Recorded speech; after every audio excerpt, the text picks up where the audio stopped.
2026년 1월 23일 트럼프 2기 행정부가 새로운 국방전략서 NDS를 발표했습니다. 힘을 통한 평화 재건이라는 이름인데 이걸 두고 한 번도 안보 지형이 근본적으로 바뀔 거란 분석이 많더라고요.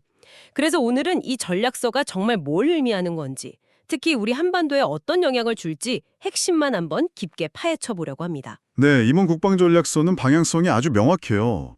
그동안 계속 얘기해왔던 미국 우선주의를 군사전략으로 구체화한 문서다, 이렇게 볼 수 있습니다. 아, 미국 우선주의의 군사 버전이군요. 맞습니다. 어떻게 하면 미국의 부담은 줄이면서 이익은 극대화할 수 있을까? 바로 이 질문에 대한 답을 찾는 과정에서 동맹국의 역할, 특히 한국의 역할에 대한 재정의가 이루어진 거죠. 그렇군요. 그 미국 우선주의라는 렌즈로 봐야 제대로 이해가 된다는 말씀이시네요. 그럼 그 우선순위가 어떻게 바뀌었는지부터 좀 짚어주시죠. 문건을 보니까 크게 네 가지 핵심이 보이더라고요.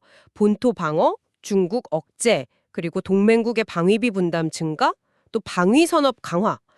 이건 결국 너희 방어는 이제 너희가 더 큰 책임을 져라, 이런 메시지 아닌가요? 네, 정확합니다.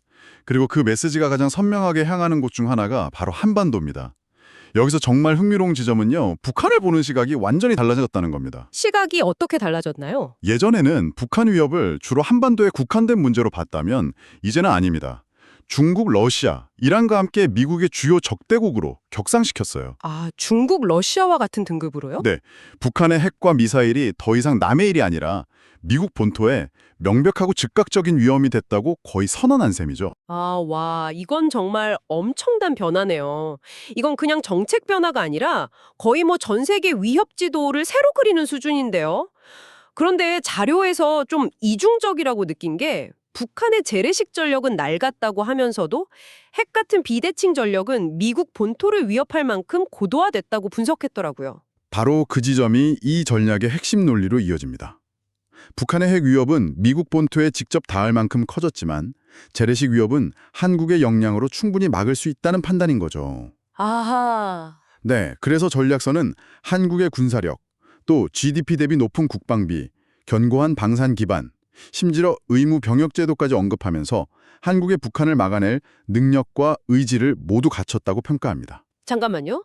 그 평가는 어떻게 보면 대단한 칭찬 같기도 한데, 한편으로는 이제 당신들은 충분히 강하고 부유하니 우리한테 너무 의존하지 말라라는 통보처럼 들리기도 하는데요. 네, 정확히 보셨어요. 결국 이게 주도적 역할 대 제한적 지원이란 개념으로 이어지는 거군요. 맞습니다. 지난 70년간 한미동맹이 일종의 보호자, 피보호자 관계였다면 이제는 성인 대 성인의 파트너십으로 전환하자는 선언인 거죠. 미국은 더 이상 무제한적으로 개입하는 인계철선이 아니라 필요할 때만 출동하는 강력한 소방수 같은 역할을 하겠다는 겁니다. 이걸 전략적 유연성이라는 말로 표현하고 있고요. 인계철선에서 소방수로의 전환이라 비유가 확 와닿네요. 과거엔 작은 불씨만 보여도 미군 전체가 자동 개입했다면 이제는 미국이 판단해서 이게 우리가 나설 만큼 큰 불인지 아닌지를 보겠다, 이런 의미로군요. 네, 바로 그겁니다. 그럼 이런 변화의 최종 목표는 뭔가요? 최종 목표는 한국 주도의 방위 태세를 구축하는 겁니다.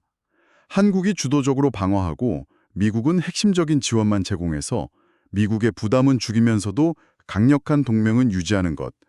이걸 통해 지속 가능한 평화 기반을 만들겠다는 게 이 전략서의 결론입니다. 한마디로 한미동맹의 운영체제를 미국 주도에서 한국 주도, 미국 지원, 이로 바꾸는 대대적인 업데이트인 셈이죠. 결국 모든 걸 종합해보면 한국의 자율성이 커지는 만큼 책임의 무게도 전례 없이 커지는 시대로 접어들었다, 이렇게 봐야겠네요.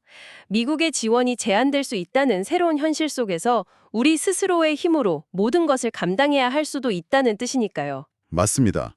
이 전략서는 한국이 북한의 위협을 막을 능력이 있다고 평가했죠. 군사력이나 방위산업 같은 하드웨어적인 능력은 이미 세계적인 수준이니까요. 틀린 말은 아닐 겁니다. 하지만 여기서 이런 질문을 던져볼 수 있을 것 같아요. 과연 이 거대한 책임의 무게를 감당할 우리의 국민적 의지라는 소프트웨어는 충분히 준비가 되어 있을까요? 앞으로 우리가 마주할 가장 큰 시험대는 바로 이 부분이 아닐까 싶습니다.